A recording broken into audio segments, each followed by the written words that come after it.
Hey, this is Raymond from RPAD TV, here with the excellent Ted Price from Insomniac Games. Ted, how are you today?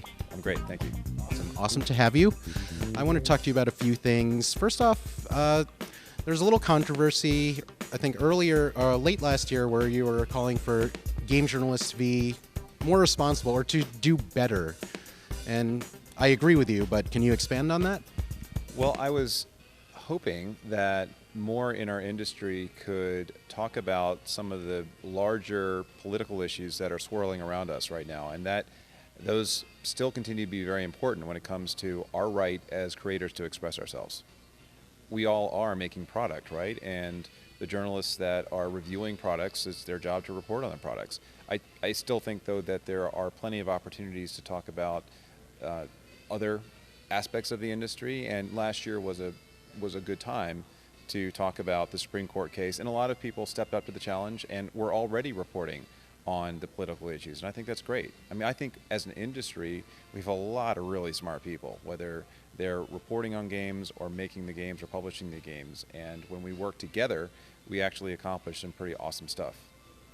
And there was an incident where I believe you were misquoted once that kind of upset me too. It happened to Cliff Bleszinski, where he was misquoted about something and it transformed into Cliff Bleszinski hates Japan. That's not good. Why is this happening? Well, I think it's one of those facts of life. People get misquoted. It happens in our industry. It happens in other industries. And I think that as long as those who are misquoted can stand up and say, hey, that wasn't correct, and the folks who wrote it can say, yeah, you're right, that wasn't correct, things are fine. Okay. I believe it was last May when you announced your relationship with EA that you'll be working on the Xbox 360 for the first time. How has that transition been going from working purely with Sony to working on a brand new platform? It's been going fine. I mean, we're excited about the opportunity to reach out to a new set of fans.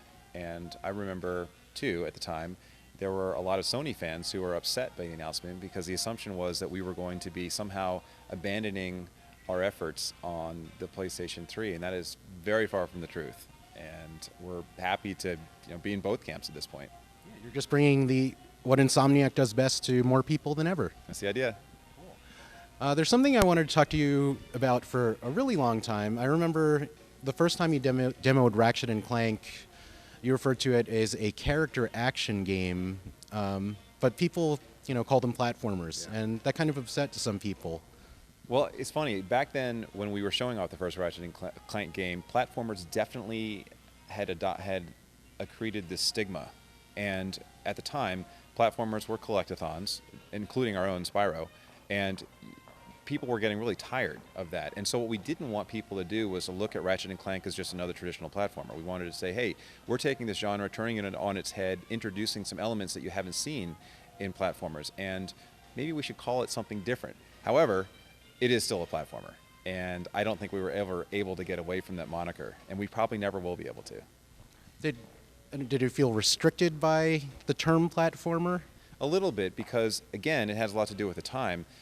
People were used to the gameplay in platformers focusing on jumping on platforms and bonking characters on the heads, or doing fairly simplistic mechanics or performing fairly simplistic things in the games. And we were trying to expand that. So I guess it was, for the time, it was a necessity for us to try to change up the wording used for those types of games. Now, do you feel comfortable with the term now? It seems like what you've done, what Naughty Dog has done, has expanded what a platformer is, so it's obvious that Ratchet is a platformer now. Yeah, and I think now people use the word platformer with a sense of nostalgia. We look back at our days of playing platformers and go, God, that was great, that was really cool. Oh, here's a platformer I can play now, and it actually looks like a next gen or current gen game. Perfect. It's a perfect marriage of what I liked growing up and today's game conventions kind of mashed into one cool game. And I got to throw in Media Molecule there too. I think they've done a fantastic job of taking the platform genre even further. I wanted to ask you about mobile and social gaming.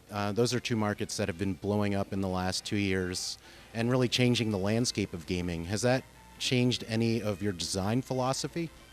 Well, we have a very strong community team, and the community team grew at Insomniac because of our feeling that social space is really important.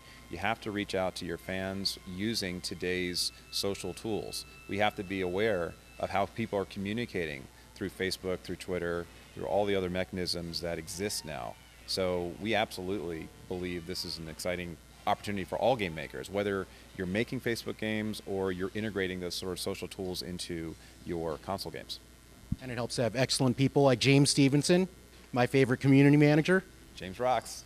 And to wrap things up with Ted, I just wanted to close out with all the exciting stuff Insomniac has for 2011. Well, there are two big events that we're extremely excited about. One is the launch of Resistance 3, which will happen early September, and the next is a launch of Ratchet & Clank All for One, our first 4-player online co-op Ratchet game, and that's going to be a blast. Both games are going to be a blast for all fans of those games, but for those who are just fans of shooters and fans of family-friendly platformers in general. Cooperative Ratchet, that sounds like a dream come true for me. Ted, I can't wait to try it out, and thanks for joining us on rpad.tv.